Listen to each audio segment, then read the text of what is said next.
राजधानी traffic police को मुंडरे लगी एसी हेलमेट। प्रचंड रौद्र तापरु रक्षा पाइबा सह टाण खरारे किभଳି ट्राफिक पुलिस तांकर ड्यूटी करि परिबे से नै कमिशनरेट पुलिस मध्य आपणाइछंती एही अभिनव फंडा। तेबे गुजरात परे ओडिशार ट्राफिक पुलिस को पई स्वतंत्र भावे प्रस्तुत करा जाइछि एभଳି एयर कूलिंग हेलमेट, जहाको पिंधि खरारे मध्य निजर दायित्व संपादन करि परिबे ट्राफिक कर्मचारी। आउ आज प्रथम थर पई राजधानी भुवनेश्वर रे एहार परीक्षा करा जाइछि एवं एहा सफल हेले सबु ट्राफिक कर्मचारी को एहा प्रदान करा जिवो। तेबे ही एसी हेलमेट बैटरी द्वारा चार्ज हेबो। थरे चार्ज कले 8 घंटा पर्यंत हेलमेट मध्य रे एसी काम करिवो। एहा शरीरर तापमात्रा को ठंडा रखिबारे सहाय्य करिथाए।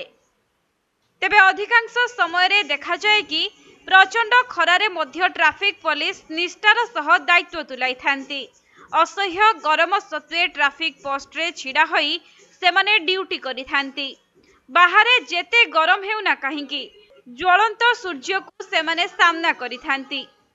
तेणु प्रचंड गरमरु रक्षा पाइबा पई गुजरात ट्राफिक पुलिस को पई आपणाइथिला एसी हेलमेट रो व्यवस्था एवं गुजरात परे आज भुवनेश्वर रे मध्य ट्राफिक पुलिस एसी हेलमेट पिंधि ड्यूटी करिसेंती। तेबे वर्तमान समय रे राज्यवासी जेउ भली भाबरे तातीरे आउटु पाउटु हेउछंती, एपरि स्थले घरु गोड़ काढिबा पई लोके डरुछंती, किंतु ट्राफिक पुलिस माने डाहा खरारे छिड़ा होई निजर ड्यूटी करिथांती। भुवनेश्वर रे खरा गरम बढ़ी चली आमर ट्राफिक पोस्ट गुड़ाक आमर जो स्टाफ खरा बेले ड्यूटी करिया पड़ुची। तेणु आम परीक्षामूलक भाव में आज जो एसी हेलमेट जोटा कहचे से आम परीक्षामूलक भाव में नहींचु।